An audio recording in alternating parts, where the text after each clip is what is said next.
Hey guys, this is Tim. I play Alec here. Check us out on Dicey Fate YouTube and Dicey Fate Facebook, please. What's going on, everybody? Welcome to Dicey Fate. I am Trunks, and tonight we are going to do something, I would say special, but at the same time, it's kind of bad. We'll do this with a heavy heart. Yes. So we're going to start with prefacing what happened. Zetson's computer, died. Like, literally died. And she does all our editing and stuff like that. I do half the editing.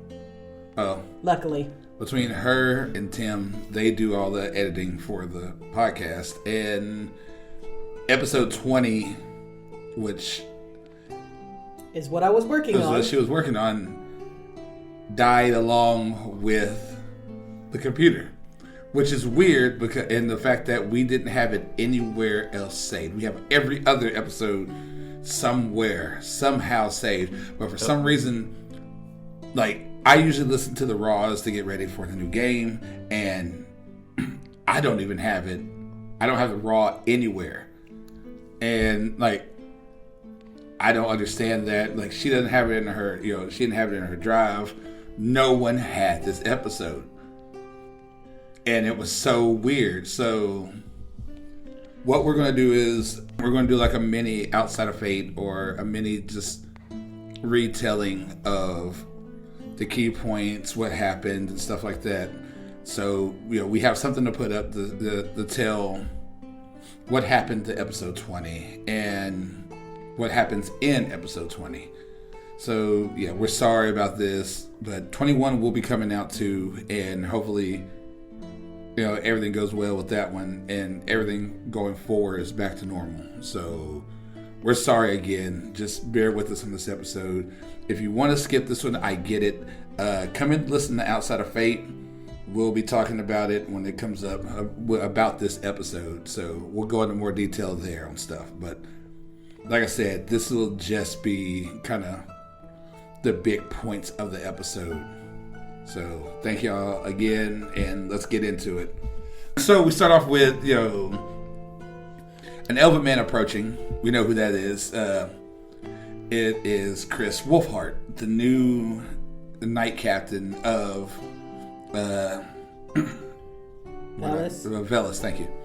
Essentially, he brings soldiers. He's going to get soldiers to help with all the craziness that's in the basement and stuff like that.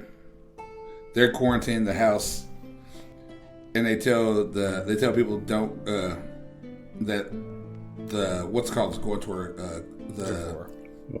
Jakor. The armor. One. Yeah, number 1 is going for Jakor. We get Asha contacting Orym. Huh? I was saying he was number 1. Technically, he was number 2, but anyway, Asha contacts Orym to get rid of to release, so they can release the dragons in the house, because need people there for that, because they try to figure out. They go talk to Zahar about the vampire who they found earlier. Pretty much, Zahar is just like, hey, I'll murder her if I need to. Yeah, and we all believed him. Completely. He was quite adamant on that. Yes. And then they go and they go talk to Alpha, figuring out he wants to die. And they figure out how to turn off all the machines, ripping him apart. And they come to a understanding of what needs to be done. Yep. Doesn't make it any easier. And still fuck you. Yeah. So they devised the plan to take Alpha upstairs and give him to the vampire. And they use Alakir. Because they walk him in there, Alakir opens the cage, teleports out, and they lock the door. Yep. And they hear just nom-nomming. We didn't lock the door because it was a soundproof room. Yeah, I mean, not lock it, but y'all shut... No, I mean, okay, my bad. Shut the door. Nope. No. We didn't even shut it because it's a soundproof room. I thought y'all shut the... Yeah. We had a crack so Yeah. we could lock it. Mm-hmm. The door was cracked open. So either way, she eats... She completely devours... Alpha. And so she comes out and realizing that she no longer is affected by the sun, is affected by any of the curses, vampirism, entails. And Always a good sign. Yeah. she introduces herself as Neora, and they essentially take Neora into the tent. Mm-hmm. They get back. They eventually find out. Chris comes back. They talk about Zanai some more because that bitch. Mm-hmm. They regroup in the morning. Luke and Nova are kind of like absent a lot of this episode because they are spending time in the city just away from everybody. I forgot about that. They said it was in the city. I don't know what they were doing. We didn't follow them. That's right. They go. The group goes to interrogate the shooter. Mm-hmm. Yeah. Sure we did. The shooter. He tells them pretty much what he did in Aston, stuff like that. And they don't see anything yet. They notice something's weird, but they don't notice something. Not until later. They go and question about has anybody have any truth spells, stuff like that. They find a woman that can help with that.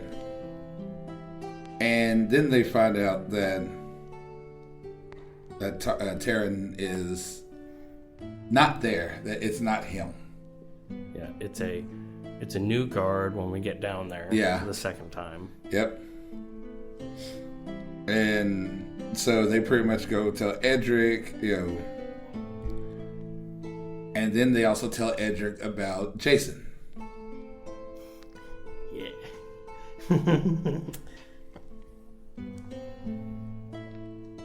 No. No, we didn't. No. Oh, no, that was a guard. Chris intimidates a guard named Jason. My bad. Yeah. Oh, there's two Jasons. Wow, I didn't realize that. You used a name multiple times? I know. mean, Lorelei and Lorelei. And, they found out that the guard had been in there for days. And they found out that he had a tracker on, or not a tracker, but much a reverse sending stone, so he could still talk. And that's when they kind of find out the whole thing of Rathbin and Alakir are targeted because of him. We're on his list. Yep, you're on his shit list. We're on multiple lists. Well, not Yeah, yet. but not yet. So Well, far, we're on his list. And Edric tells them he wants to go travel with them still because,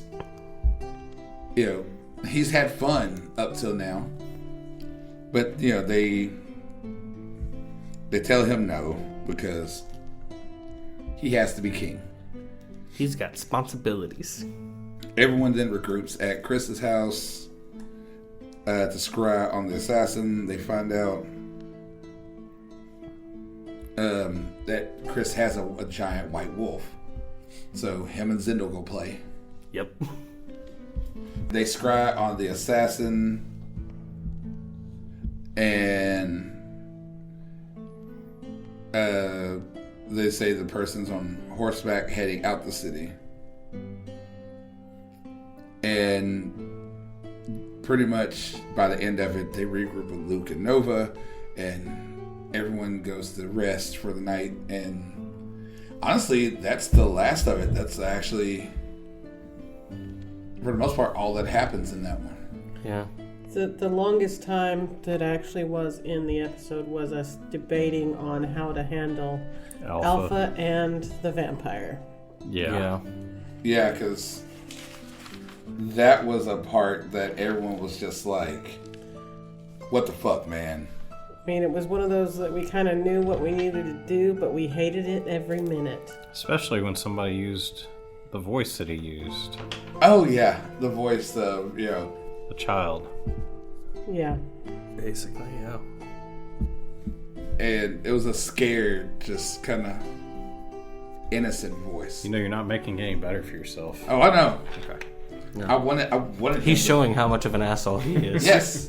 But He's proud of it. I am. Because it was supposed to be a hard decision. And we'll get into that later. But yeah. But anyway, guys, like I said, this was just a quick rundown of what all happened. We are sorry again. Like I said, it will be more fleshed out with Outside of Fate, but we just really needed to Bridge 19 and 21. Yeah. So we're sorry again.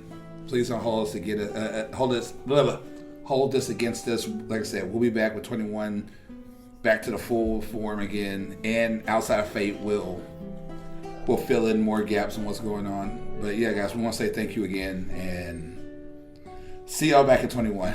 So later, guys. Night. Bye. And scene. We're just at Dickie's concert.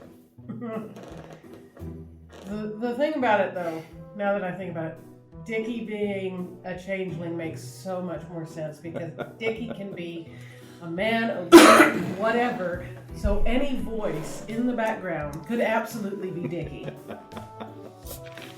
He's many things to many people. Take you back to your jungle gym days and go under the table. Well, you have Not like that, V. Oh, just remember, still only Tim. I mean, yeah. That wasn't his jungle gym days. That could still be now. This is fair. But who said jungle gym days have to end? Well, that is true. I was like, you guys are the ones that went under the cart. I flipped over.